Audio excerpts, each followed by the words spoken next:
시로 읽는 세상 인상 깊은 시 황진이에서 문정희까지 세 번째 시간을 시작하도록 하겠습니다. 네, 안녕하세요. 네, 시청자 여러분 안녕하십니까. 시로 읽는 세상 인상 깊은 시의 세 번째 시간이자 오늘 시로 읽는 세상의 마지막 시간이 될 것 같습니다. 남아있는 시가 꽤 되는데 여러분들도 아시다시피 1월 24일부터 오늘은 1월 17일입니다. 여러분들이 이 녹화된 강의본을 보게 되는 시간은 1월 17일 저녁 이후의 시간이 될 것 같은데요. 1월 24일부터 1년 기약으로 2개 강좌를 일시에 개강을 합니다. 따라서 오늘 논의를 다 시에 대해서 끝낼 생각이고, 그 다음에 최고의 명시 12편은 글쓰기 강좌에 삽입해서 할 생각입니다. 네.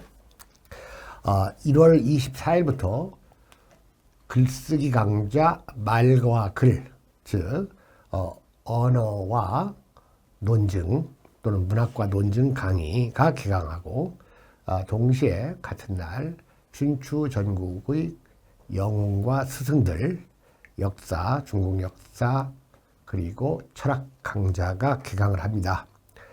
지금 많은 분들이 그 수강 신청을 해주시는데, 불가피하게 이 2개 강좌는 유료로 진행된다는 것을 여러분들이 알고 계실 겁니다. 그래서 각 강좌당 수강료는 12만 원씩이고, 2 강좌가 서로 상호적 성격을 갖기 때문에 2 강좌를 다 수강하시는 게 좋습니다. 그럴 경우에 22만 원을 등록 방법은 아주 간단합니다. 한국제티은행 377-0441-26001 김갑수 앞으로 입금을 하시고, 문자번호 010-6307-5159에 메일 주소만 보내시면 됩니다. 메일 주소와 성함만 보내시고, 집 주소는 아닙니다. 그러면 매 강의에 앞서서 제가 제작한 교재를 메일로 받으실 수가 있습니다. 개강을 해도 일정 기간 동안 이 강좌를 좀 더 홍보하기 위해서, 그리고 2번째로는 이 강좌를 들어보고 등록해야 되겠다는 야무진 꿈을 갖고 있는 시청자를 위해서, 그리고 이 경제적 약자를 위해서 일정 기간 공개 형식으로 유튜브에서 강좌가 개방이 되는데요. 그러나 이 강좌는 유료 강좌라는 점을 여러분들이 인지하시고 선 등록 후에 수강을 하시는 것이 원칙이자 그게 바른 방식이다. 이렇게 좀 알아주셨으면 좋겠습니다. 방금 말씀드렸던 대로 오늘 그 많은 시를 한꺼번에 해야 되니까 좀 재미없거나 덜 좋다고 느껴지는 시는, 그리고 쉬운 시, 이런 건 여러분들이 자막과 함께 김경화 선생님 낭송으로 한번 그냥 감상해보는 정도, 이런 식으로 강의를 진행할까 그럽니다. 김경화 선생님, 오늘 우리 첫 번째 준비한 시가 김현승의 눈물이죠. 자, 눈물을 한번 선생님이 한번 읽어주시죠. 네, 눈물 김현승.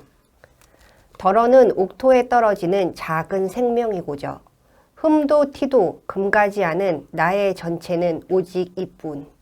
더욱 값진 것으로 드리라 하올제 나의 가장 나중 진이인 것도 오직 이뿐. 아름다운 나무의 꽃이 시듬을 보시고 열매를 맺게 하신 당신은 나의 웃음을 만드신 후에 새로이 나의 눈물을 지어주시다. 자, 김현승 선생은 예전에 한번 소개한 적이 있죠. 이 고독의 문제, 그리고 가을, 그리고 그러니까 꽃보다는 열매, 그리고 웃음보다는 눈물의 가치를 중시하는 이런 시인입니다. 기독교적인 그 명상의 시인이라고 할 수가 있는데, 그 전라남도 광주에서 그 대학의 교편을 잡으셨죠. 자, 시의 앞부분을 보겠습니다. 간단하게 제가 설명을 하겠습니다. 덜어는 옥토에 떨어지는 작은 생명이고자. 그러니까 주어가 없죠. 네. 그러니까 눈물은 덜어는 옥토에 떨어지는 작은 생명이다. 그러니까 눈물은 생명이다. 이런 그 비유가 성립이 되는 거예요. 그러니까 눈물이 원관념이고 생명이 보조관념인데 덜어는 옥토에 떨어지는 작은 생명이다. 다시 말해서 이 눈물이 새로운 것을 창조해낼 수 있는 이러한 역할을 한다. 이런 뜻입니다. 흠도 티도 금가지 않은 나의 전체는 오직 이뿐 해서 자기는 이렇게 눈물이 의미하는 바는 아주 여러 가지가 되겠죠. 이건 여러분들이 상상하시면 됩니다. 아주 나의 전체가 되는 아주 중요한 거라는 거예요. 눈물이. 더욱 값진 것으로 드리라 하올 때, 자, 눈물보다 더 값진 것 없냐? 이 기도를 받는 그 초월적 존재가, 네 눈물보다도 더 값진 것으로 한번 나한테 바쳐봐. 이런 식으로 요구를 할 때, 그래도 나의 가장 나중진인 것도 오직 이뿐 해서 가장 중요하고 최종적으로 중요한 것이 자기의 진실 어린 눈물뿐이라는 거예요. 아름다운 나무에 꽃이 시들물 보시고, 자, 여기서 보세요. 약간 그 어법적인 건데 우리가 글쓰기 강좌에서도 이런 논의를 좀 하겠습니다만은 역시 시에서도 여기 시들물 보시고, 이거에 기본형이라고 하는 것이 이제 여러분들 시들다죠. 네. 그러면 시들다, 이것이 이제 이 한국어는 그 동사와 형용사의 경우에는 이 활용을 합니다. 그리고 그 명사, 대명사와 같은 체어는 곡용을 해요. 그러니까 예를 들어 사람이라는 명사가 있으면 사람이 사람을 사람에게 이렇게 조사가 변화되면서 붙는 것을 곡용이라고 하고, 그 다음에 시들다가 있으면 시드니, 시들어, 시들어서, 시들고 이런 식으로 용언의 어간에 어미가 붙으면서 변화를 하는 거예요. 그러니까 한국어는 체언의 조사가 교착되고 용언의 어간에 어미가 교착된다 그겁니다. 그래서 한국어를 교착어라고 하는 겁니다. 자, 그래서 여기서 시들다를 이제 명사형으로 만들 때 시들에다가 명사형 어미 미음을 붙이는 거예요. 그러니까 이럴 때에는 그냥 시듬 해가지고 그냥 미음만 쓰는 게 아닙니다. 원래 어간에 들이 있잖아요. 네. 따라서 이걸 읽을 때는 시들을 읽고 오른쪽에 있는 미음을 다음 글자인 을로 보내가지고 아름다운 나무에 꽃이 시들물 보시고 해서 이런 것들을 정확하게 읽는 훈련. 자, 이런 것들이 우리가 글쓰기에서 또 글쓰기 강좌에서 다뤄질 겁니다. 글쓰기 강좌는 글쓰기뿐만이 아니고 정확하게 말하기까지 포함된다는 것을 여러분들에게 알려드립니다. 아름다운 나무에 꽃이 시들물 보시고 열매를 맺게 하신 당신은, 당신 그야말로 그 초월적 존재, 절대적 존재죠. 나의 웃음을 만드신 후에 새로이 나의 눈물을 지어주시다. 자, 여기서 이런 걸 탁 이제 시를 읽으면서 이런 감이 와야 돼요. 지금 여기 웃음이 있죠. 네. 그 다음에 눈물이 있습니다. 자, 그러면 여기서 이 당신은 이제 잠깐 지우고 이렇게. 자, 여기서 시든도 이제 지우겠습니다. 그 다음에 아름다운 나무에 꽃이 시들을 보시고 열매를 맺게 하신 당신은 해서 꽃과 열매 서로 대응되죠. 네. 네, 이렇게 대응됩니다. 그 다음에 나의 웃음을 만드신 후에 나의 눈물을 지어주시다. 잘 보세요. 사실은 열매와 꽃은 대응될 뿐만이 아니라 반대의 의미로 대조되는 거예요. 그리고 아래 나오는 웃음과 눈물도 대응되지만 반대적으로 대응돼요. 근데 이 시간 또 절묘한 것이 보세요. 여기에서 아름다운 나무의 꽃은 우리 사람으로 지금 뭐냐? 이거 웃음입니다. 같은 거예요. 그죠? 그 다음에 열매는 뭐냐? 바로 이게 눈물입니다.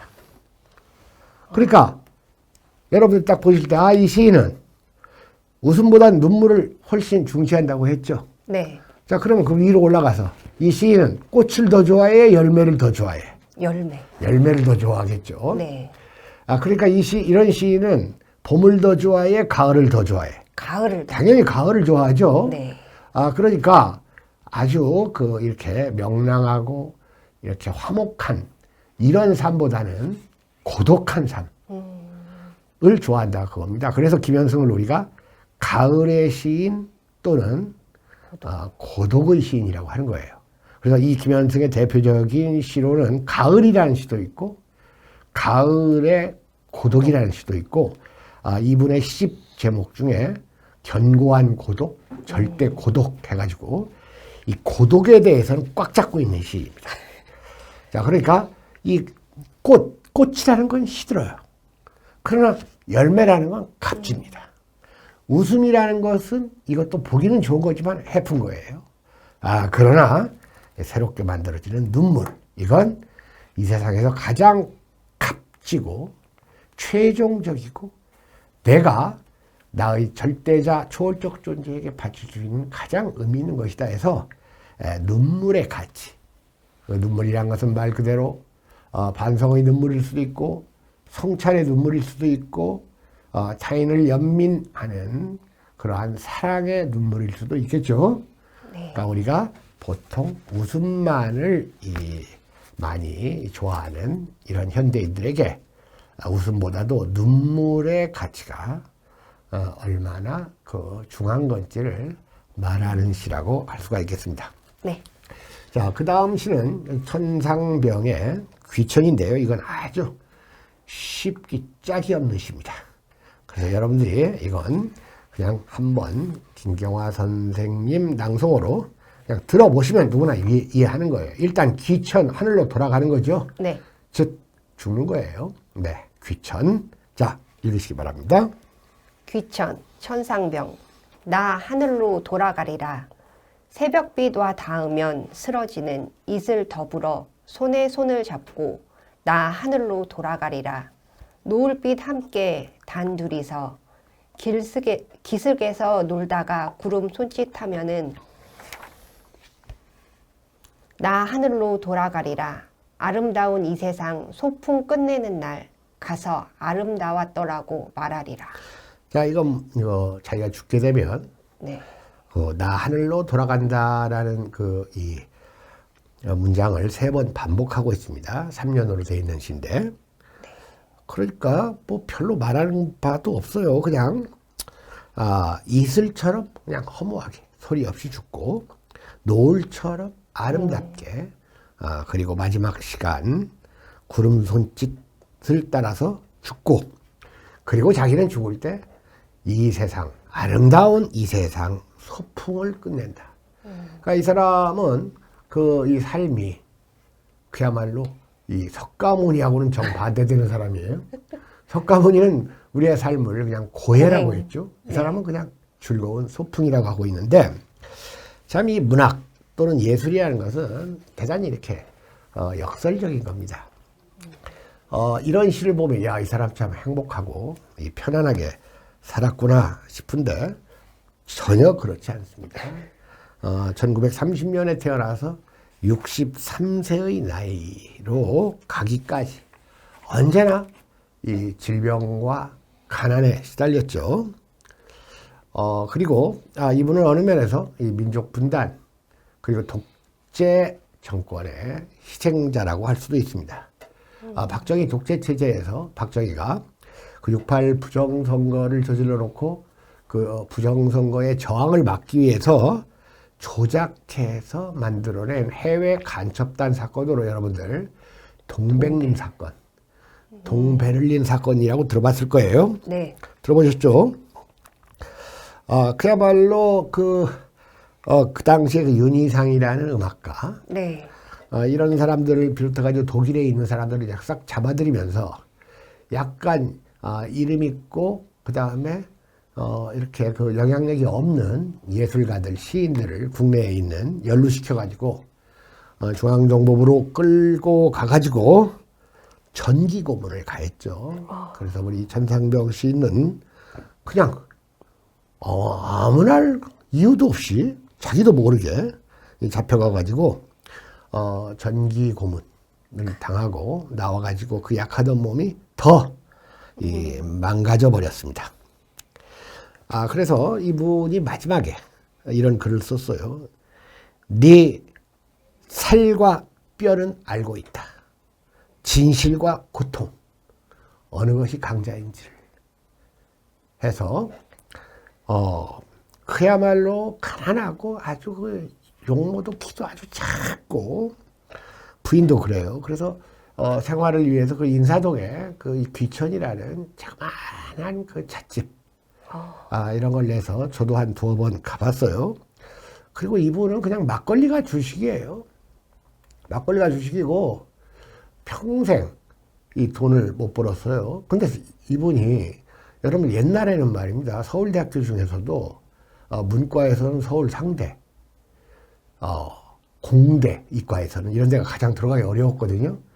그러니까 이분이 서울 상대를 중퇴했는데 이 막걸리 그래가지고 만나는 사람마다 그냥 이렇게 손을 내밀어 가지고 500원만 달라고 그래요. 근데 그 당시에는 그 막걸리 한 병에 뭐 400원, 500원 하고 이 하얀 동전인데 그 백동전이죠. 거북선이 새겨져 있는 500원짜리 그 동전이 있었어요. 그거 달라요. 특히 광화문 쪽에서. 그래 저도 이 천상병 시인을 그 인사동 찻집도 가봤지만 광화문에서도 한 2번 맞닥뜨려가지고 500원만 탁 이럴 때 저도 줘봤던 적이 있습니다. 네. 그래서 동전이 없어가지고 1,000원짜리를 꺼내서 줬더니 또 안 받아요. 자기 500원이면 된다. 네, 이런 분입니다. 김춘수, 꽃의 시인 김춘수의 제자입니다. 네, 이 시는 그냥 여러분들 한번 들으면 누구나 쉽게 이해가 되죠. 네. 다음 시로 넘어가겠습니다. 자, 이번에는 그 낙화. 우리가 지난번에 조지훈의 시 낙화를 네. 봤었는데 이 조지훈의 낙화 못지않게 이영기의 낙화도 뭐 그런대로 괜찮은 시고 이영기의 대표작으로 알려져 있는 시입니다. 자, 한번 읽어주시죠. 낙화 이형기. 가야 할 때가 언제인가를 분명히 알고 가는 이의 뒷모습은 얼마나 아름다운가. 봄 한철 격정을 인내한 나의 사랑은 지고 있다. 분분한 낙화, 결별이 이룩하는 축복에 쌓여 지금은 가야 할 때 무성한 녹음과 그리고 머지않아 열매 맺는 가을을 향하여 나의 청춘은 꽃답게 죽는다. 헤어지자 섬세한 손길을 흔들며 하롱하롱 꽃잎이 지는 어느 날 나의 사랑, 나의 결별, 샘터에 물 고이듯 성숙하는 내 영혼의 슬픈 눈. 자, 여기서 낙화, 꽃잎이 지는 이것은 그 떠남, 영원한 떠남, 죽음 같은 것을 암시하고 있습니다. 그리고 가야 할 때 분명히 알고 가는 이 뒷모습과 사람은 가야 할 때가, 갈 때가 가장 더 중요하다. 그야말로 여기에서 보면 무성한 녹음 같은 게 나오죠. 이런 건 이제 우리의 왕성했던 생명력이 있는 삶. 이걸 여름에다 비유하고, 그 다음에 이제 가을이 지나서, 이 삶을 이 꽃잎이 떨어지듯이 죽어가는 이러한 모습을 그리고 있습니다. 조금 이렇게 이 철학적이면서도 좀 슬프기도 한 시인데, 맨 첫 번째 여기, 첫 번째 연 한번 보여주시죠. 여기, 이 부분이 사실, 가야 할 때가 언제인가를 분명히 알고 가는 이의 뒷모습은 얼마나 아름다워. 저 개인적으로 이런 건 좀 불만이에요. 시답지가 않죠. 그냥 산문 같죠. 네. 이 부분을 어떻게 좀 더 좋게 고치는 방법은 없겠는가 싶은데, 저는 개인적으로, 이영기 선생을, 좋아하지는 않았지만, 잘 압니다. 같은 대학에서 같이 강의도 했었어요. 나보다는 뭐 나이가 한 17, 8, 이분이 아마 37년생일 겁니다. 예전에 한번 얘기했듯이 자기가 15살에 이 등단했음을 저한테 15번 이상 이렇게 얘기하다가 혼난 적이 있는 이런 분인데, 마지막에 당뇨가 있어가지고 특히 이렇게 뭐 전철을 너무 좋아해가지고 그런데 일단 시적 재능은 상당히 있는 분입니다. 그래서 보통 이 시를 그 이영기의 뭐 폭포와 함께 대표작으로 칩니다. 그러니까 삶의 마지막. 그러니까 여러분들 그 옛날에 그 허스키 가수 가운데 최희준이라고 있었어요. 그 최희준의 그 히트작 가운데 종점이라는 시가 있었는데, 너무나 빨리 온 내 청춘 종점에서 뭐 싸늘하게 식어만 가는 뭐 이런 가사를 갖고 있는. 그래서 저는 이 낙화를 보면 최희준의 유행가 종점하고 좀 비슷한 느낌이 듭니다. 자, 다음으로 넘어가겠습니다. 그 황동규의 풍장입니다. 자, 여러분 풍장 아시죠? 사람 죽었을 때 그냥 들에다가 들판이나 이런 데 버려가지고 바람에 그 다 날려가지고 그냥 흩어지게 만드는 장례 방식인데 재미난 시예요. 한번 읽어주시기 바랍니다. 풍장 황동규. 내 세상 뜨면 풍장시켜다오. 섭섭하지 않게 옷은 입은 채로 전자시계는 가는 채로 손목에 달아놓고 아주 춥지는 않게 가죽 가방에 넣어 전세 택시에 싣고 군산에 가서 검색이 심하면 곰소쯤에 가서 통통배에 옮겨 실어다오. 가방 속에서 다리 오그리고 그러나 편안히 누워있다가 선유도 지나 무인도 지나 통통 소리 지나 배가 육지에 허리대는 기척에 잠시 정신을 잃고 가방 벗기우고 옷 벗기우고 무인도의 늦가을 차가운 햇빛 속에 구두와 양말도 벗기우고 손목시계 부서질 때 남몰래 시간을 떨어뜨리고 바람 속에 익은 붉은 열매에서 툭툭 퉁기는 씨들을 무연히 안 보이듯 바라보며 살을 말리게 해다오. 어금니에 박혀 녹쓰는 백금 조각도 바람 속에서 빛나게 해다오. 바람 이불처럼 덮고 화장도 해탈도 없이 이불 여미듯 바람을 여미고 마지막으로 몸의 피가 다 마를 때까지 바람과 놀게 해다오. 자, 이 황동규의 풍경은 그 도가 특히 그 장자의 그 사상을 배경으로 하고 있습니다. 그리고 자기가 죽으면 정말 그 우리나라 서해 군산 앞바다에 있는 그 선유도 넘어 무인도 어딘가에 그냥 나를 버려가지고 바람에 그냥 날려가게 해달라는 상당히 좀 멋진 시예요. 자, 한번 처음부터 한번 보도록 하겠습니다. 내 세상 뜨면 풍장시켜다오. 섭섭하지 않게 옷은 입은 채로 전자시계는 가는 채로. 그러니까 아주 자연스러운 죽음. 그냥 뭐 인위적으로 꾸미지 않고 손목에 달아놓고 아주 춥지는 않게 가죽 가방에 넣어 전세 택시에 싣고, 자, 이런 것들은 다 현행법에 다 어긋나는 불법 행위들이에요. 군산에 가서, 여러분들 군산 아시죠? 검색이 심하면 곰소쯤에 가서 통통배에 옮겨 실어다오. 가방 속에서 다리 오그리고 그러나 편안히 누워있다가 선유도 지나 무인도 지나 통통 소리 지나. 그러니까 이 통통 소리라는 것은 청각적인 건데 이렇게 시각적인 것으로 통통 소리를 지나갔다. 이렇게 표현하고 있어요. 배가 육지에 허리대는 기척에 잠시 정신을 잃고. 이런 표현도 재밌죠. 다 죽었는데 이 배가 딱 그 대는 기척을 느낀다는 거예요. 정신을 잃고, 뭘 정신을 잃어 죽었는데 가방 벗기우고 옷 벗기우고 무인도의 늦가을 차가운 햇빛 속에 구두와 양말도 벗기우고 손목시계 부서질 때 남몰래 시간을 떨어뜨리고. 이건 이제 영원한 그 시간 속으로 간다는 얘기죠. 바람 속에 붉은 열매에서 툭툭 튕기는 씨들을 무연히 안 보이듯 바라보며 살을 말리게 해다오. 어금니에 박혀 녹슬은 백금 조각도 이거 뭐 이빨 이렇게 해놓은 거 바람 속에서 빛나게 해다오. 바람 이불처럼 덮고 화장도 해탈도 없이.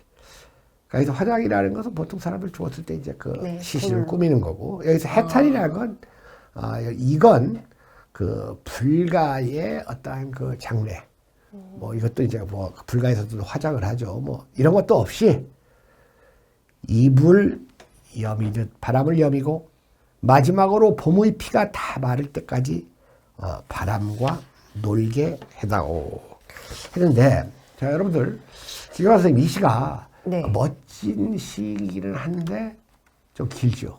네. 예. 저는 아마 서정주가 이런 시를 썼더라면 이렇게 길게 안 썼을 것 같아요. 중간은 좀 빼도 될 것 같습니다. 저는 중간보다도 이 시는 그 앞부분 한 10행을 빼버리면 돼요.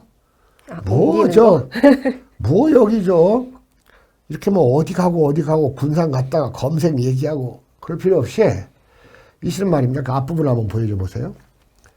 맨 처음에 자, 이 부분 이건 필요해요. 네. 내 세상 뜨면 풍장시켜 나오 하고 여기 싹 다 지워버려요. 싹 다 지워버려가지고 가운데쯤 가서 그냥 여기로 갑니다.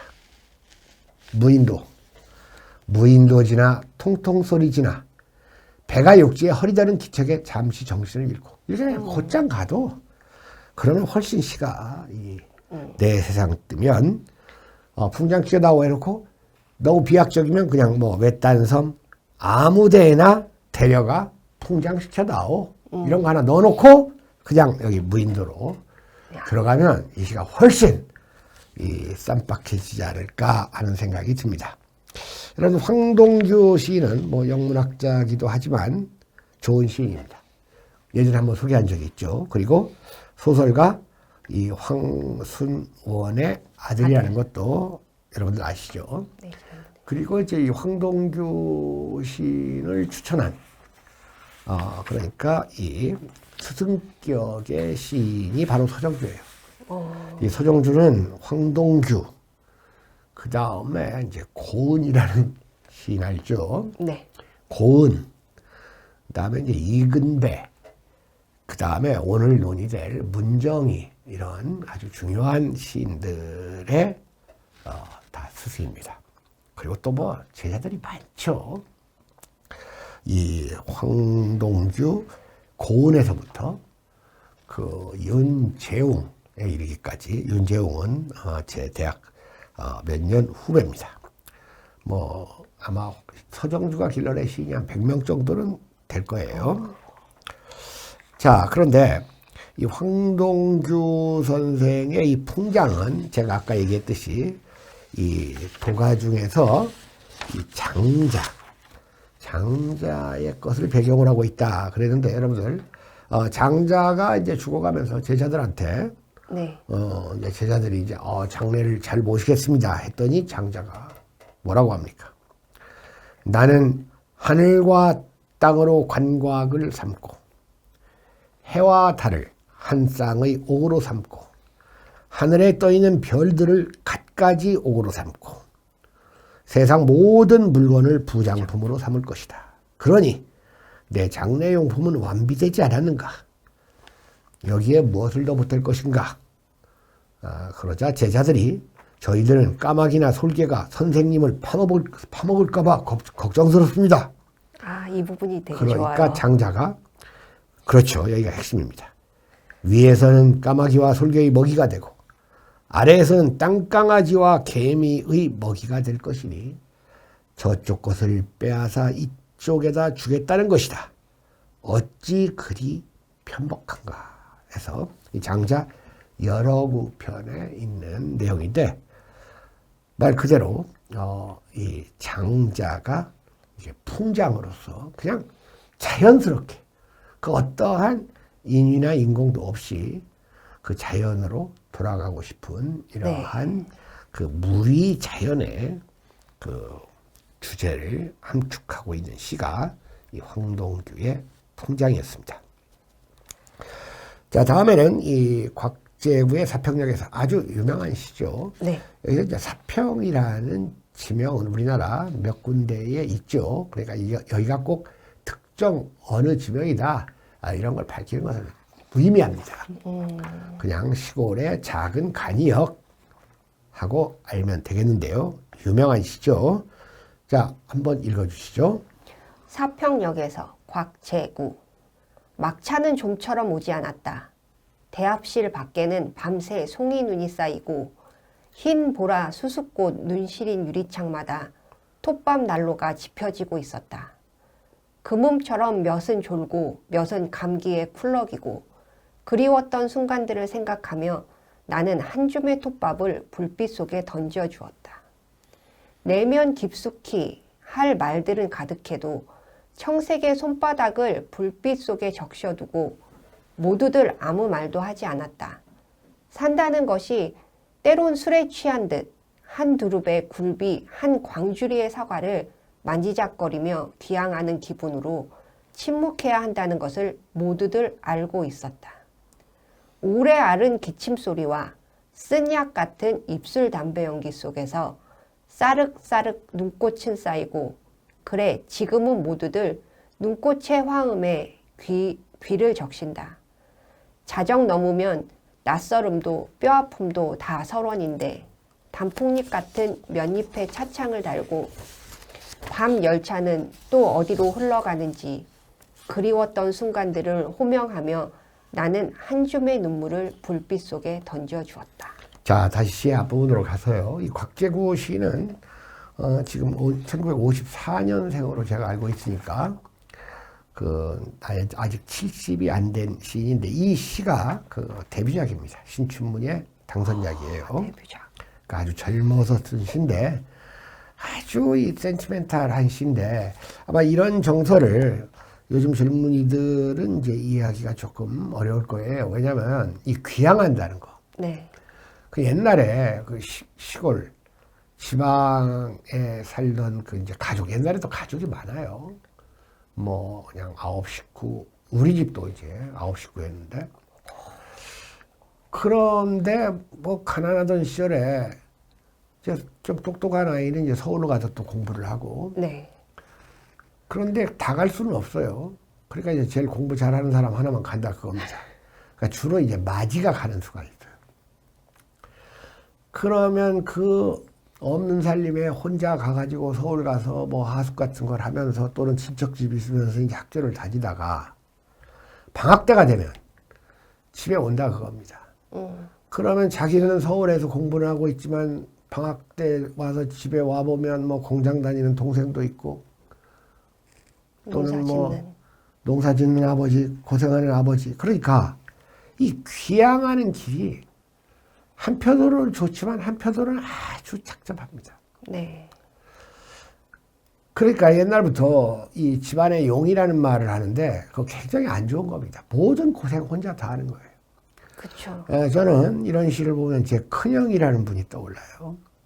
일찌감치 서울로 고등학교 때 시험을 봐서 가가지고 언제나 그 부모 걱정하면서 동생들 걱정하고 돈도 없고 그러니까 돈 없을 때는 또 이분이 편지할 때 그냥 우표도 안 붙이고 미납으로 붙여요. 네. 그리고 그 당시에 제가 있던 도시까지 서울에서 오는데 15시간, 20시간 걸려요. 기차 시간이. 그러니까 이 귀향하는 한 젊은이의 착잡한 마음을 그림과 동시에 말 그대로 뭔가 이 그리운 이 사람을 마음속에 간직하고 있다 그겁니다. 그러니까 이 시는 이 표현들이 아주 그럴듯해요. 지금 여기 보면 금음처럼 몇은 졸고 이런 그 비유, 이 조는 모습을 금음에다가 비유를 해놨어요. 그 전에 이제 톱밥난로 같은 것도 아주 옛날 그 추억을 일으키죠. 몇은 감기에 굴러기고. 자, 우리가 이제 이런 것들 읽을 때 이거 역시 마찬가지입니다. 몇 할 때 지읒 받침이죠, 여기. 몇은. 그리고 이제 이게 이응, 이건 은이라는 건 뜻이 없는 조사니까 이게 뜻이 없는 모음이 나오면 치읓을 연음시켜가지고 몇층으로 몇은이라고 하지 마시고요. 그 다음에 몇은 감기에 굴러기고. 자, 그리웠던 순간들을 생각하면 한 줌의 톱밥을 불빛 속에서 던져줬죠. 네. 자, 이런 것들도 우리가 시를 보면서 이제 톱밥 보세요. 아까 톱밥 나누니까. 그리고 그 다음 넘겨보세요. 톱밥을 한번 던져줬어. 그 다음에 이제 쭉 이어져 가지고 마지막 보십시오. 또 넘어가 보십시오.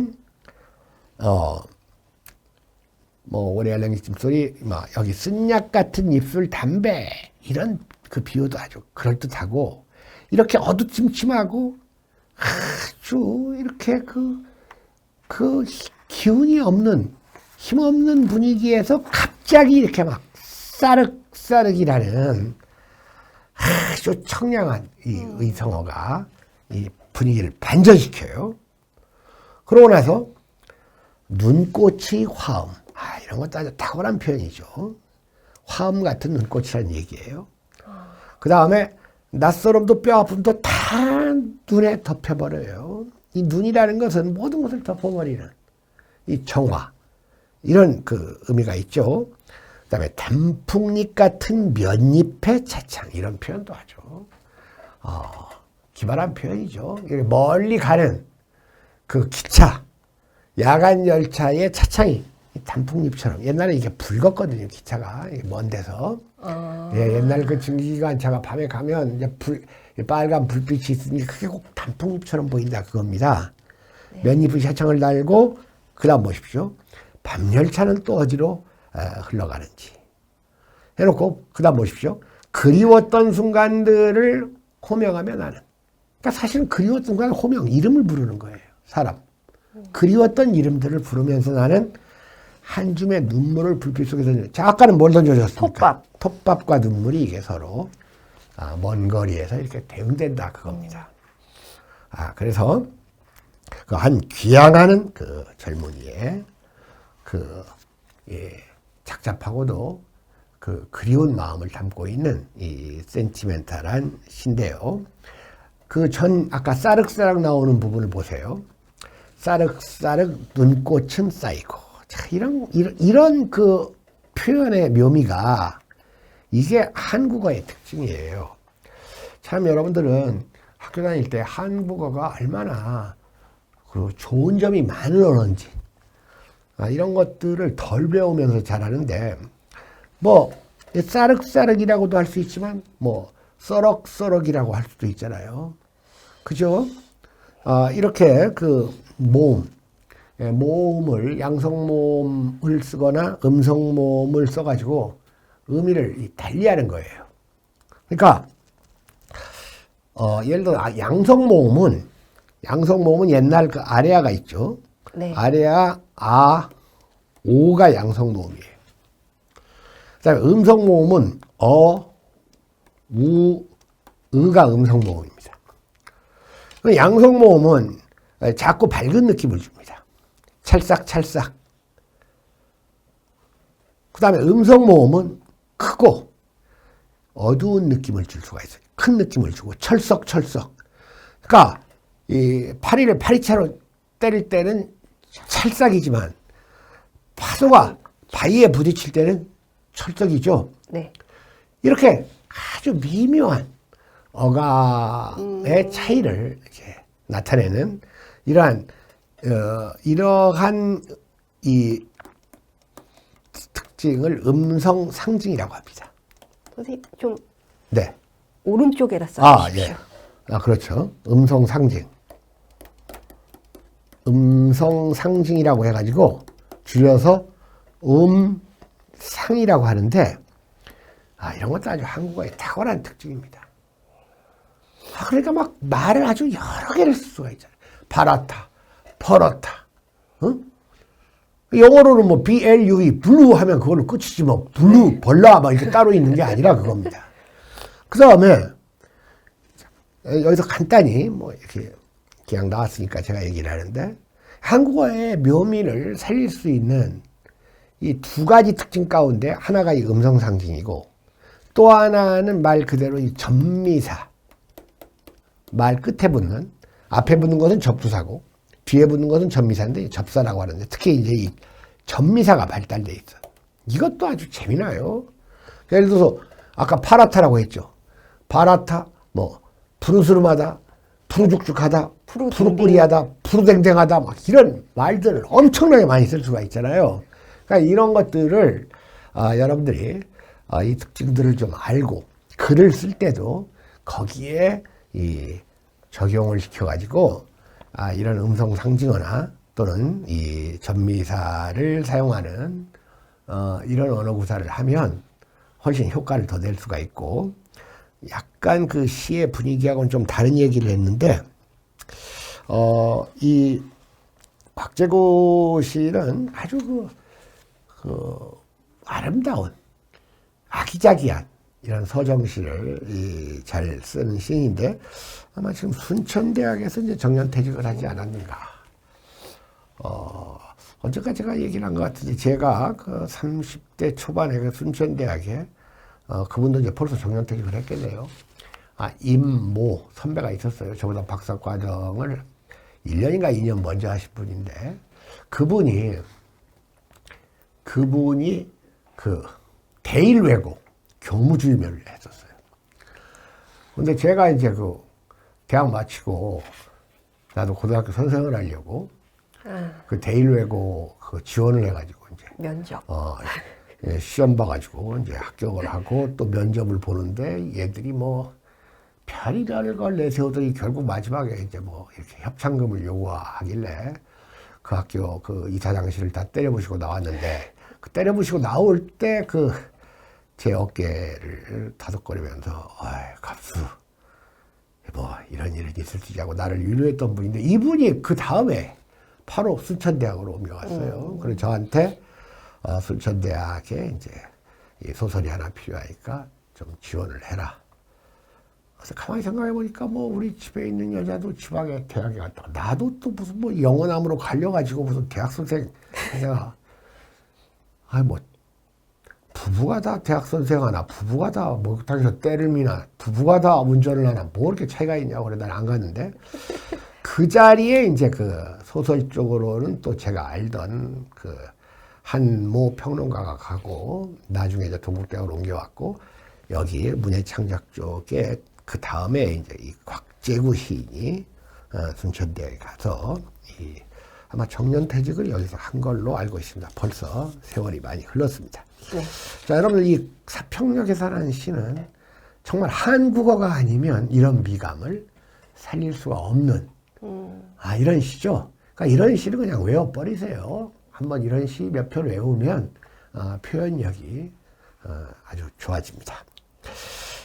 자, 그 다음 시는 그 이병률의 장도열차인데,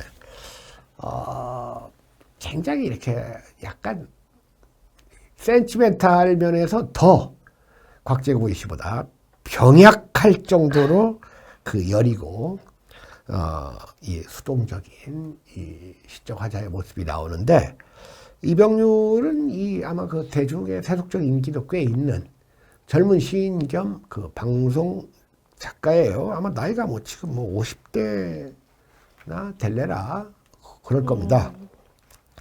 자, 재미난 이야기가 담겨 있어요. 제가 보기에는 여기에 담겨 있는 이야기는 아마 그 시베리아 철도 같은 것을 한번 그 경험해 보신 분들은 이 시를 쉽게 그 이해를 할 수 있을 것 같습니다. 자, 장도열차 이병률 한번 읽어주시죠. 장도열차 이병률. 이번 어느 가을날 저는 열차를 타고 당신이 사는 데를 지나친다고 편지를 띄웠습니다. 5시 59분에 도착했다가 6시 14분에 발차합니다. 하지만 플랫폼에 나오지 않았더군요. 당신을 찾느라 차창 밖으로 목을 뺀 15분 사이 겨울이 왔고 가을은 저물대로 저물어 지상의 바다까지 어둑어둑했습니다.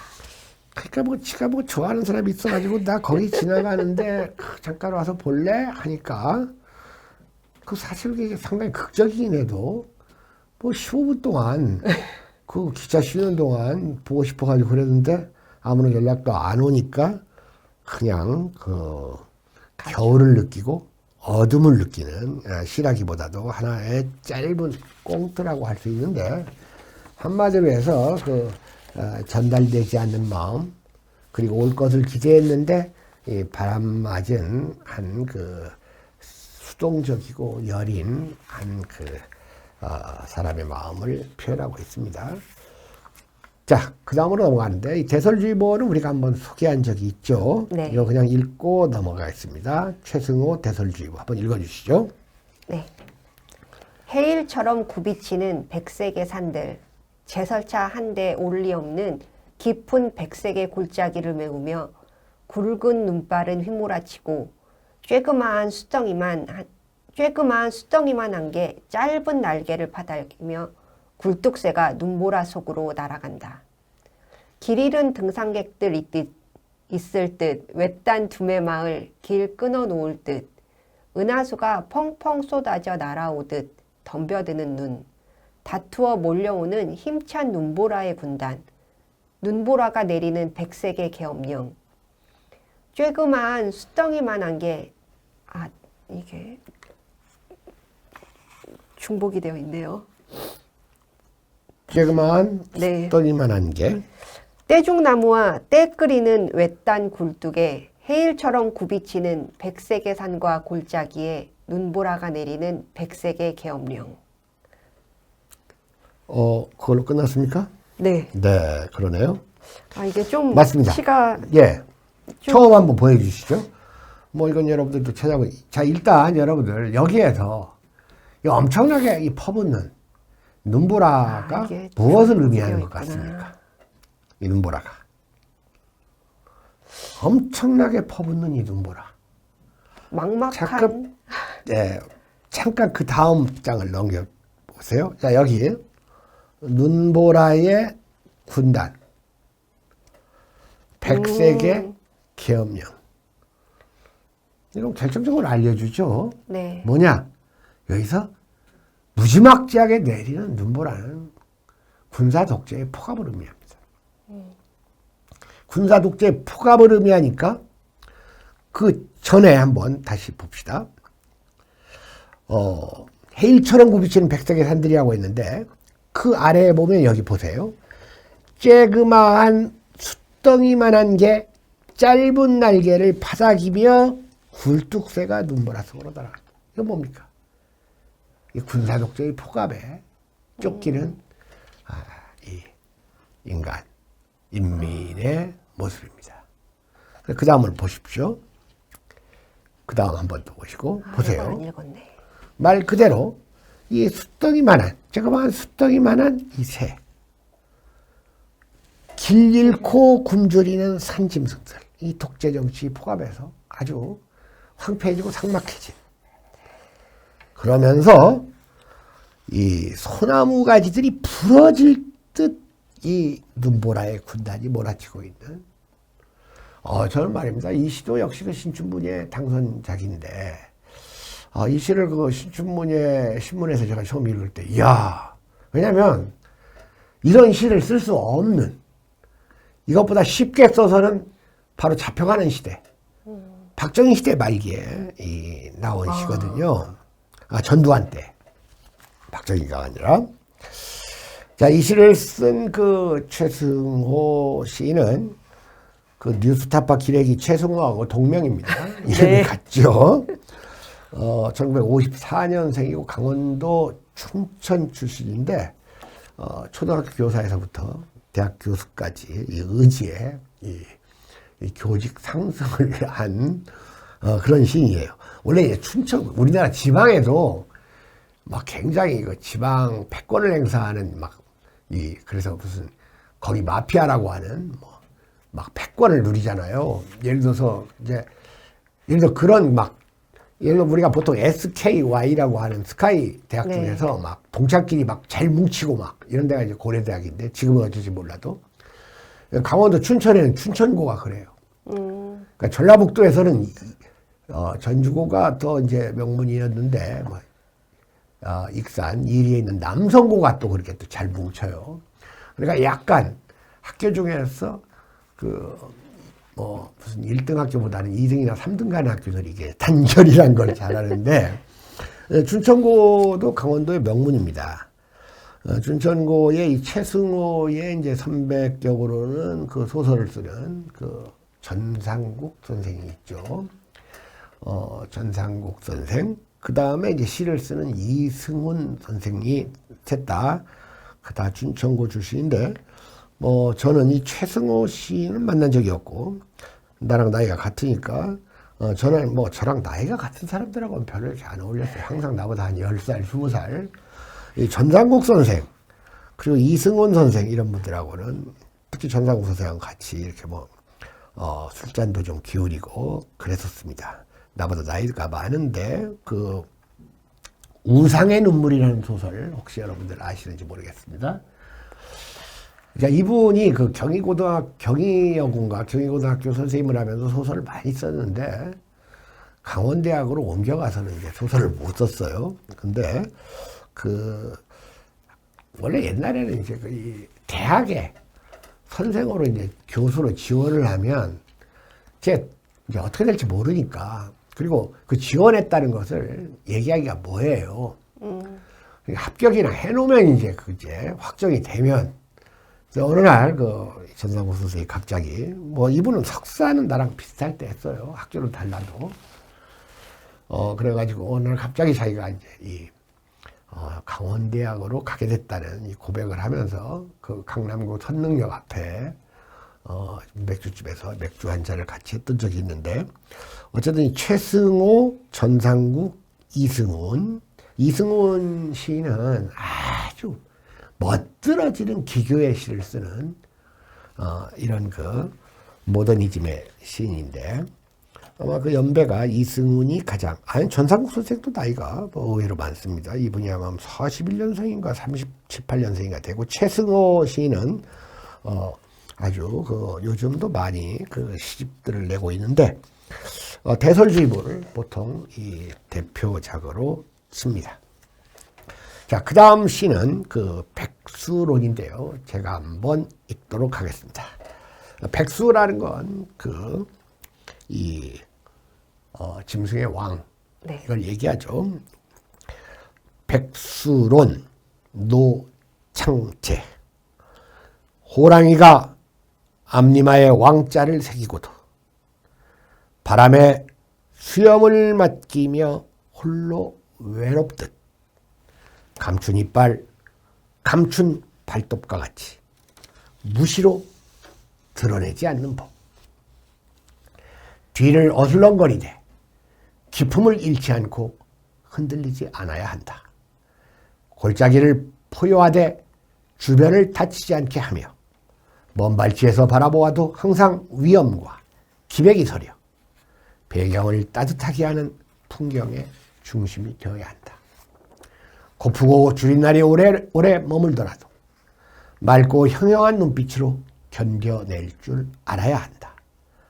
눈발 휘몰아치는 매서운 들판에서도 옷을 걸치지 않아야 한다.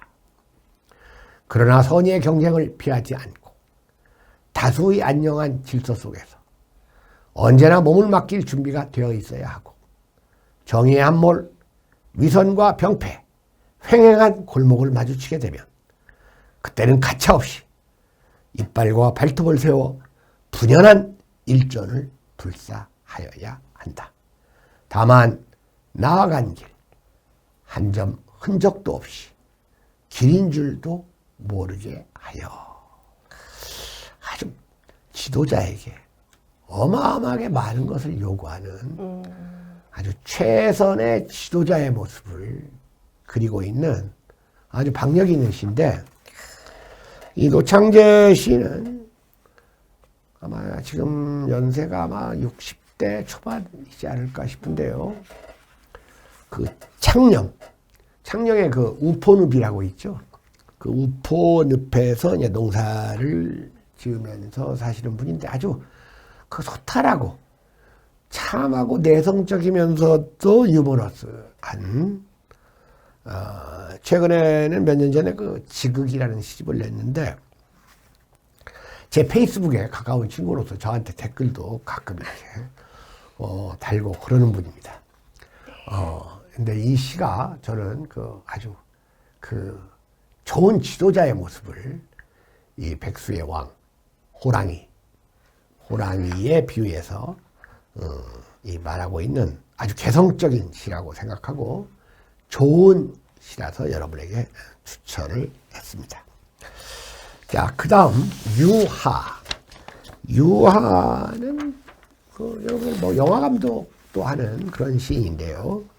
재미난 시입니다. 빠삐용 한번 읽어주시죠. 빠삐용 유하. 아침 TV에 난데없는 표범 한 마리 물난리에 북새통을 틈타 서울대공원을 탈출했단다. 수재에 수재가 겹쳤다고 했지만 일순 마주친 우리 속 3마리 표범의 우울한 눈빛이 서늘하게 내 가슴 깊이 박혀버렸다.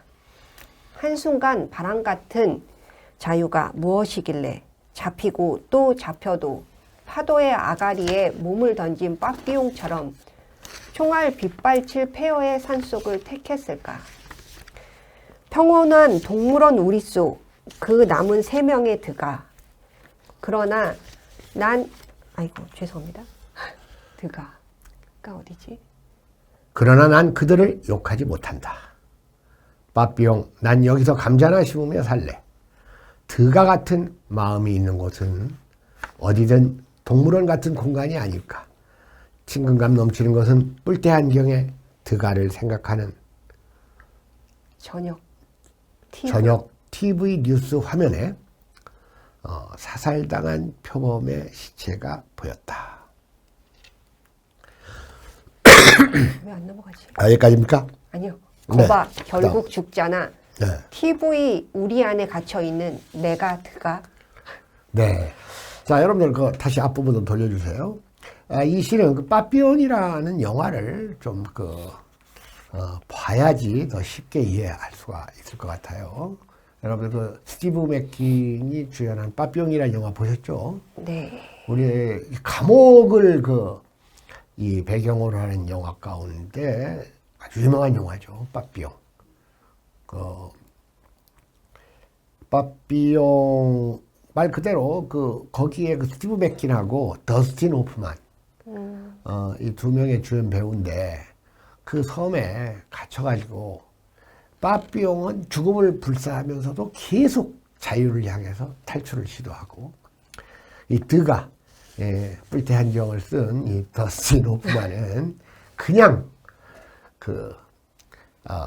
삶에서 타협해서 안주하는 삶을 이제 선택하는 그 두 주인공이죠.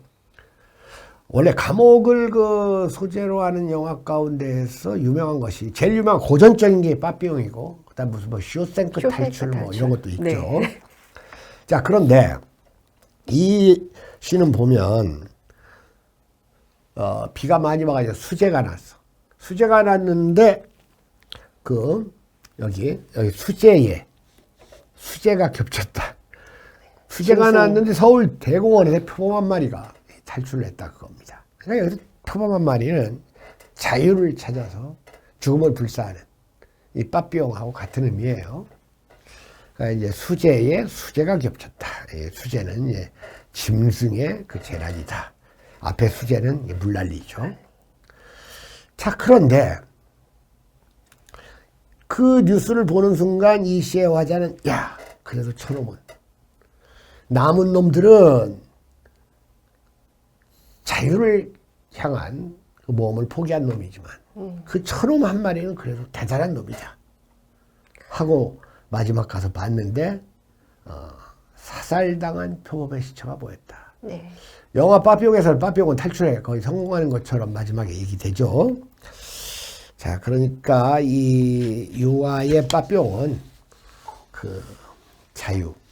자유를 찾는 도정이 얼마나 죽음과도 맞바꿀 수 있는 그 자유의 소중함.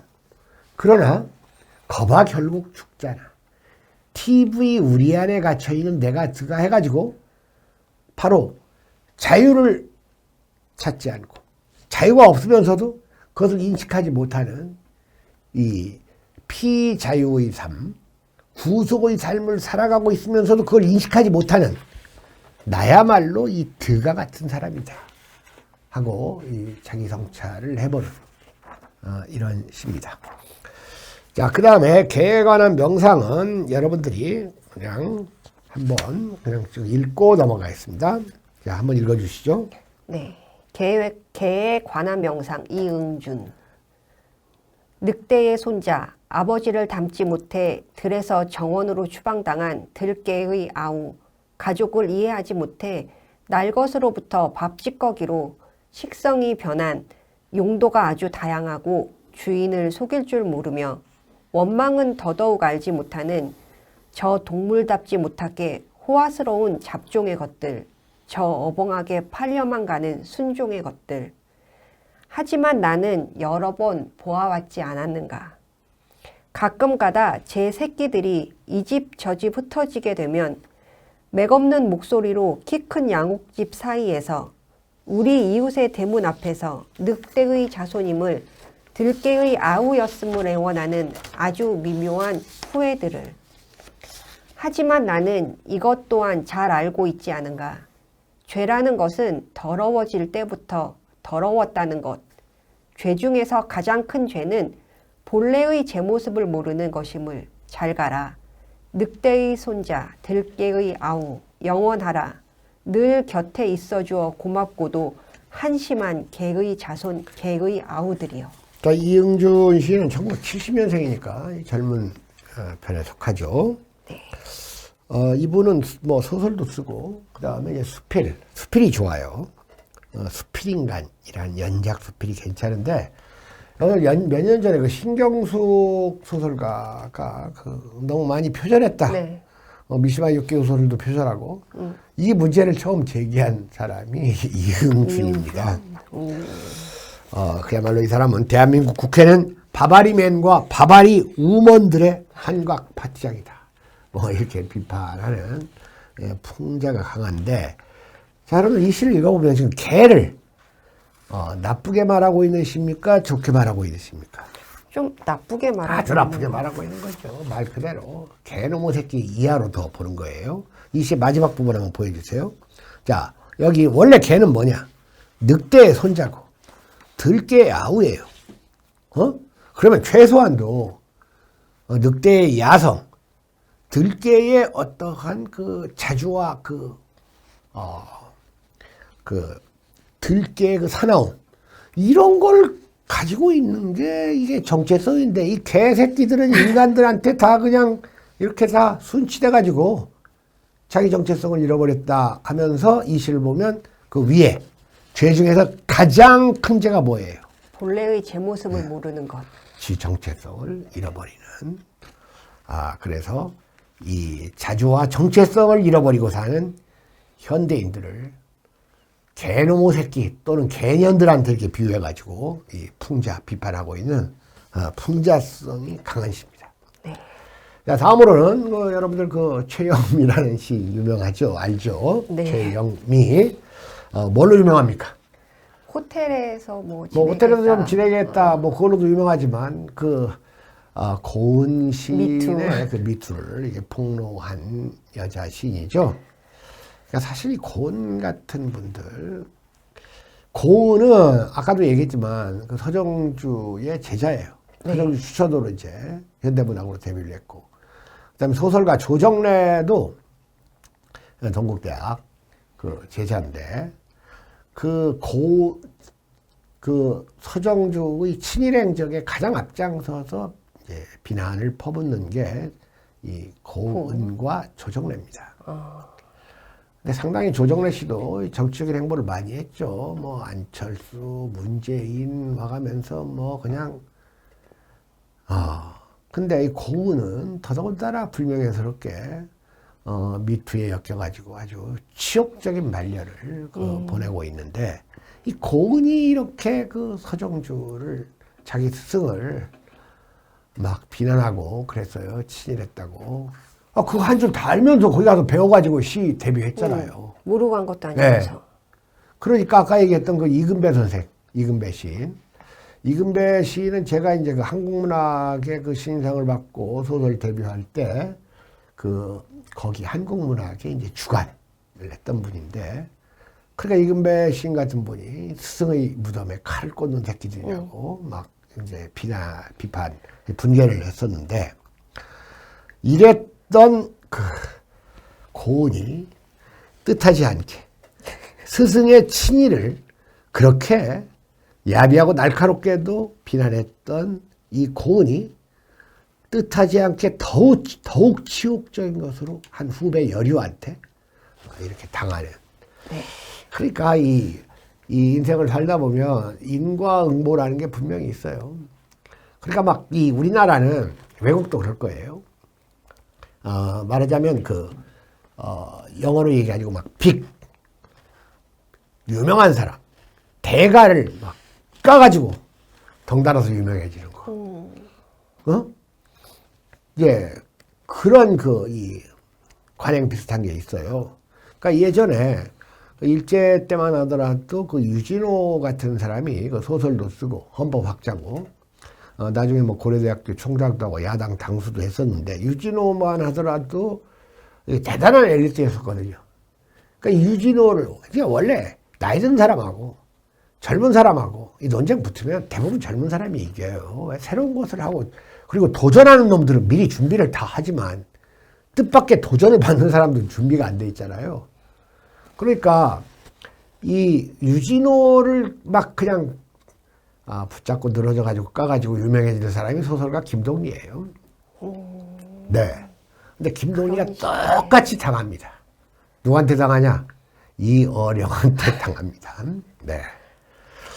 자, 그런데 이 고은도 그 서정주를 그렇게 까더니 뜻하지 않게 그 여류 시인한테 당하는데, 이 설은 잔치는 이제 이게 운동권을 이렇게 상당히 이렇게 풍자하고 비판적으로 보는 안목을 보여주는 이 최영미 시인만 하더라도 1961년생이니까 이제 표현이 거침이 없고 지식 권력의 미선에 일침을 가하는, 제가 아까 그러니까 최근만 하더라도 성추행과 관련된 그 정치인으로서 박원순이 있었고, 그 다음에 정의당 김종철이 있었잖아요. 김종철은 바로 이제 막 사과하고 막 잠적해버렸잖아요. 그래서 박원순은 비겁하다, 김종철은 좀 정직하다, 그리고 표현이 거침없다고 했는데, 이 김최영미의 시 가운데 제목이, 이런 제목의 시가 있어요. 마지막 섹스의 추억, 이런 제목의 시가 있습니다. 자, 설은 잔치는 끝났다. 한번 읽어주시기 바랍니다. 네. 설은 잔치는 끝났다. 최영미. 물론 나는 알고 있다. 내가 운동보다도 운동가를, 술보다도 술 마시는 분위기를 더 좋아했다는 걸. 그리고 외로울 땐 동지어로 시작하는 투쟁가가 아니라 낮은 목소리로 사랑 노래를 즐겼다는 걸. 그러나 대체 무슨 상관이란 말인가. 잔치는 끝났다. 술 떨어지고 사람들은 하나둘 지갑을 챙기고 마침내 그도 갔지만, 마지막 셈을 마치고 제각기 신발을 찾아 신고 떠났다. 어렴풋이 나는 알고 있다. 여기 홀로 누군가 마지막까지 남아 주인 대신 상을 치우고 그 모든 걸 기억해내며 뜨거운 눈물 흘리리란 걸. 그가 부르다만 노래를 마저 고쳐 부르리란 걸. 어쩌면 나는 알고 있다. 누군가 그 대신 상을 차리고 새벽이 오기 전에 다시 사람들을 불러 모으리란 걸. 환하게 불 밝히고 무대를 다시 꾸미리라. 그러나 대체 무슨 상관이란 말인가. 자, 운동권에 있을 때 그 이여류가 자기는 운동보다도 술 마시는 분위기, 그 다음에 이제 외로울 때 동지, 그리고 이렇게 사랑 노래를 즐기기 위해서 운동을 했는데, 그게 뭔 상관이야. 뭔 상관이야. 이런 말을 했어요. 네. 그러면서 운동했던 동지들이 그 다음 보여주세요.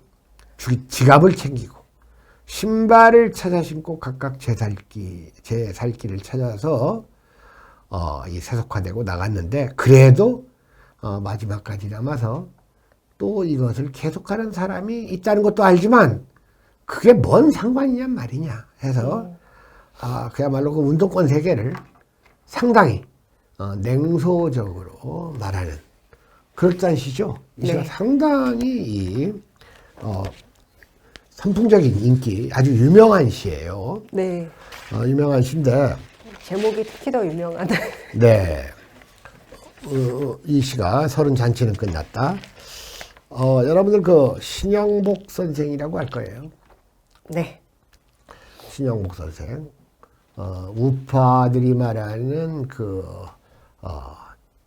진보 좌파들이 대단히 존경한다는, 문재인 대통령이 가장 존경한다는, 지금부터 한 6, 7, 8년 전에 돌아가신, 그리고 그 감옥에 오래 있다가 나온 신영복 선생 알죠? 네. 성공회 대학. 성공. 자, 최영미의 돼지의 변신이라는 시가 있는데 제가 한번 읽어드리겠습니다. 자, 그는 원래 평범한 돼지였다. 감방에서 한 20년 썩은 뒤에 그는 여우가 되었다. 그는 워낙 작고 소심한 돼지였는데 어느 화창한 봄날 감옥을 나온 뒤 사람들이 그를 높이 쳐다보면서 어떻게 긴 겨울을 견디었느냐고 우러러보면서 하루가 다르게 키가 커졌다. 그는 자신이 실제보다 돋보이는 각도를 알고 카메라를 들이대면 그 방향으로 몸을 틀고 머리칼을 쓸어넘긴다. 머리칼 쓸어넘긴다고 하니까 이거 생각나는 사람이 있네. 무슨 말을 하면 학생들이 좋아할까? 어떻게 청중을 감동시킬까?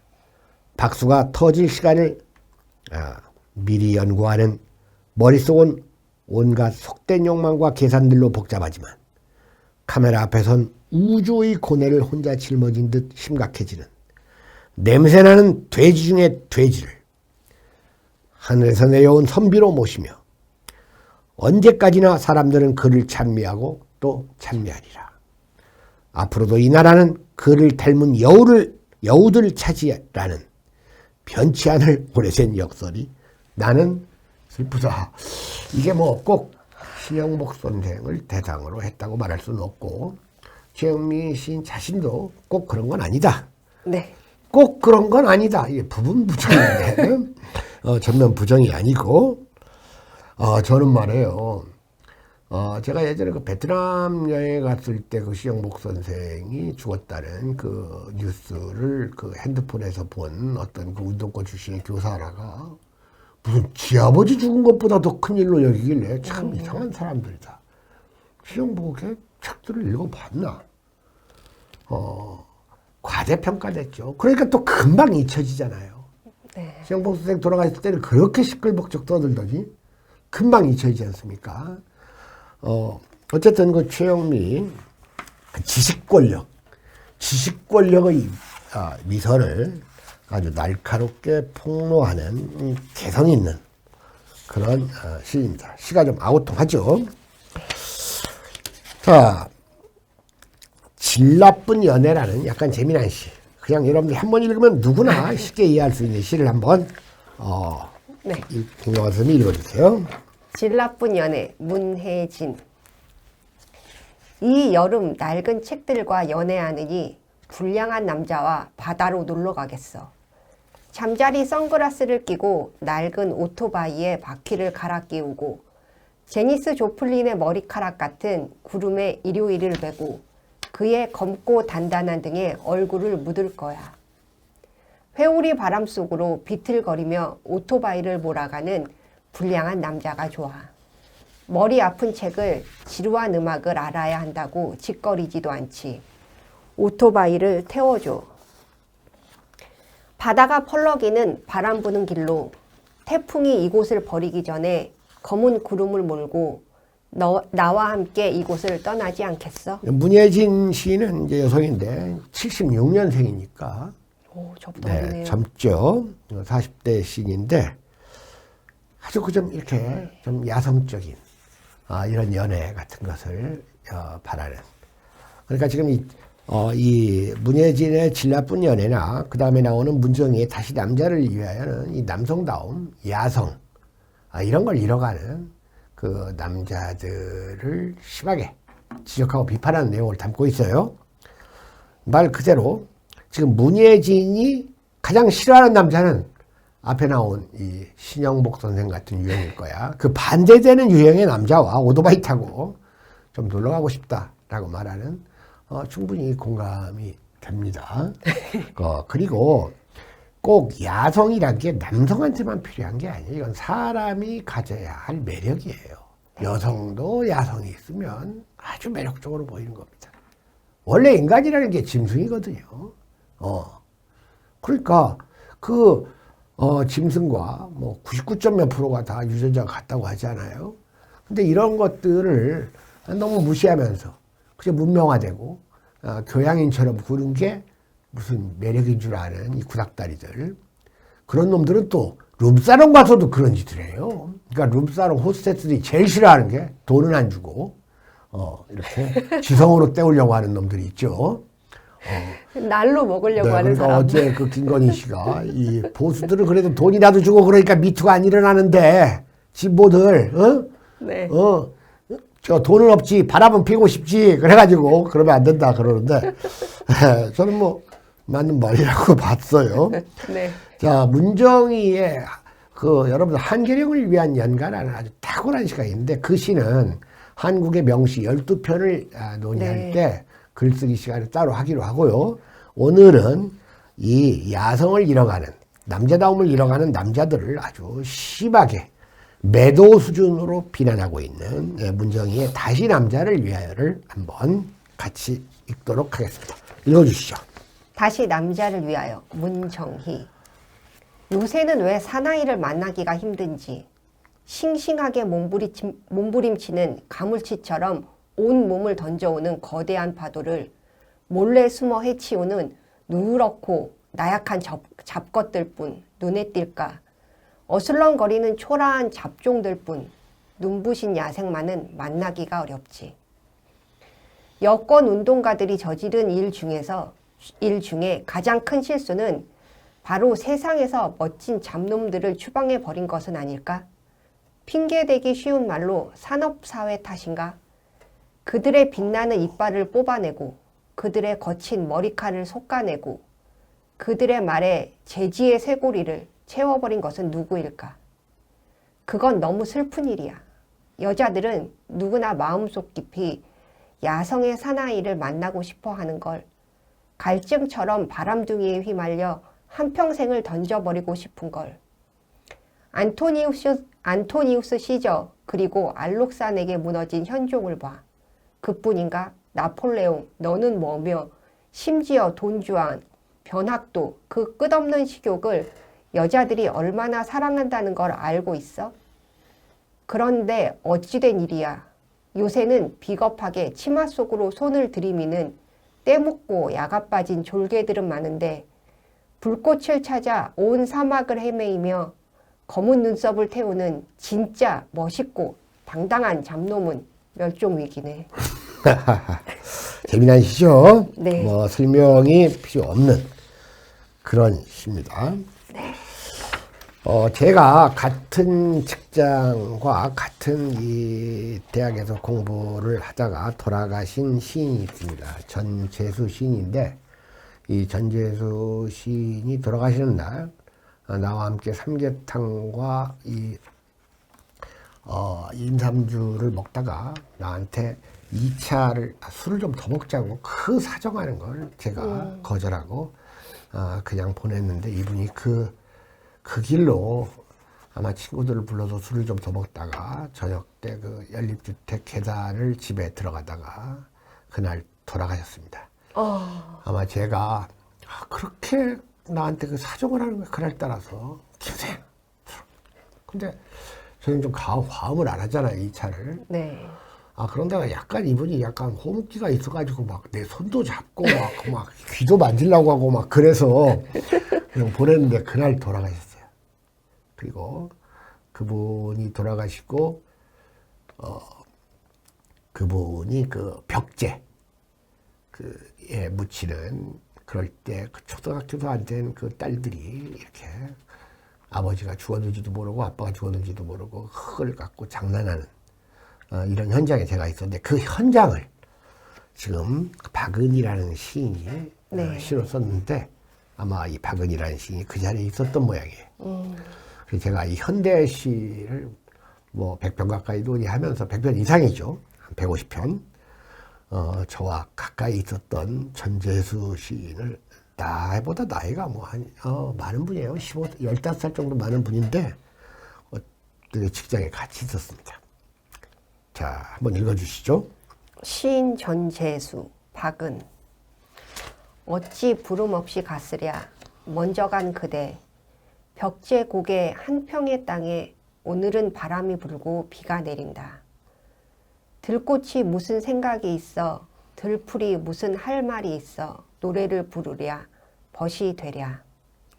그저 이쯤에서 바라만 볼 뿐. 한 잔 술이 오르면 간단 말없이 훌쩍 자리를 뜨던 그대. 그 버릇 한번 크게 했구려.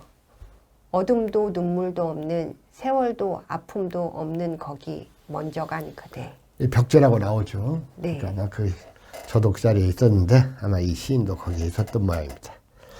아주 순박하고 그러면서도 많은 사람들을 좀 귀찮게 하는 성격의 시인이에요. 그러니까 아까 그 낙화를 썼던 그 이영기 시인 같은 분이 내가 그 전재수 잘 알지는 못하지만 이 조문을 갔다는 걸 또 자랑처럼 얘기해가지고 내가 속으로 저 사람 무슨 다음에 조문 하나 보나마 돈도 한 3, 4만 원밖에 안 는 것 같은데 그런 거 아니고 자랑을 하라는 생각이 있었어요.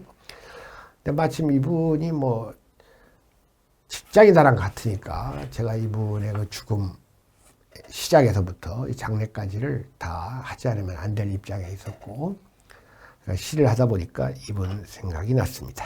네. 자, 이제 거의 시간이 돼갑니다. 두 편의 시를 그냥 여러분들이 감상만 하고 오늘 논의를 마치겠습니다. 자, 그 다음 시는 새벽 설거지를 하며입니다. 제가 읽겠습니다. 목요일 저녁 설거지를 한다. 화요일에 집 나간 오늘 저녁 오는데 나는 오늘 아침 집 나가기 전에 수세미를 집어서 설거지를 한다. 기차를 타고 그의 강의동 곁을 스쳐가겠지. 내가 남쪽 어디쯤에서 강의를 시작할 때면 그도 남쪽 어디쯤에서 강의를 마치겠지. 퐁퐁을 묻히고 설거지를 한다.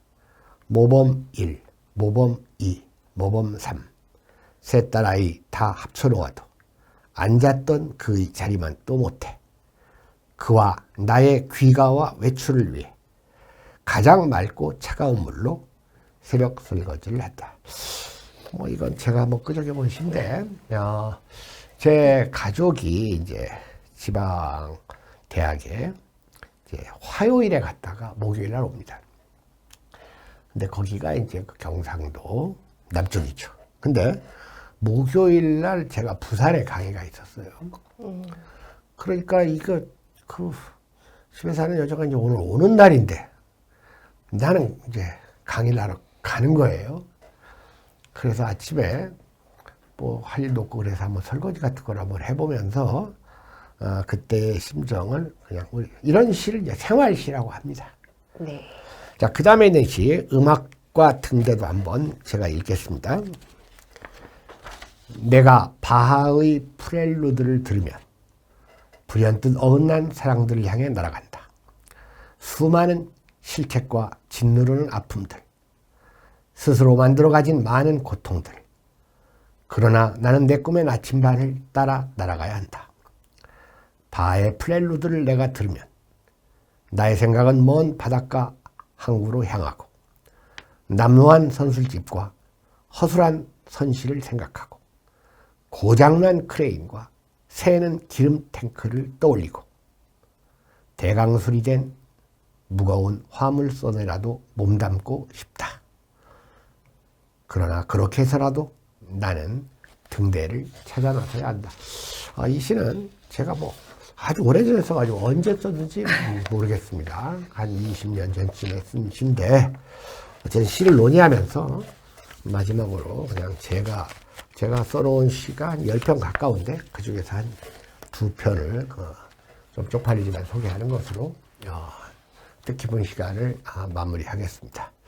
자, 여러분들이 예고 드렸듯이 최고의 명시 12편은 글쓰기 강좌에서 부록 특강 형식으로 하도록 하겠습니다.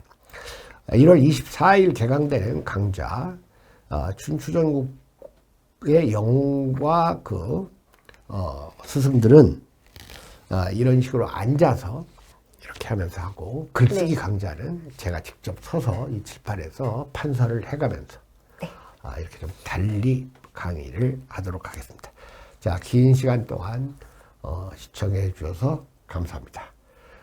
시로 읽는 세상 대단원의 막을 내리도록 하겠습니다. 이 시로 읽는 세상만을 이제 따로 유튜브 채널에 이렇게 모아서 이렇게 편집을 해놓고 지금까지 우리 유튜브 채널 중에서 이제 있었던 것은 이제 다 뒷면으로 가고 새롭게 하는 강의를 이제 장르별로 배열을 해놓을 테니까 여러분들이 편하게 찾아서 수강을 하시기 바랍니다.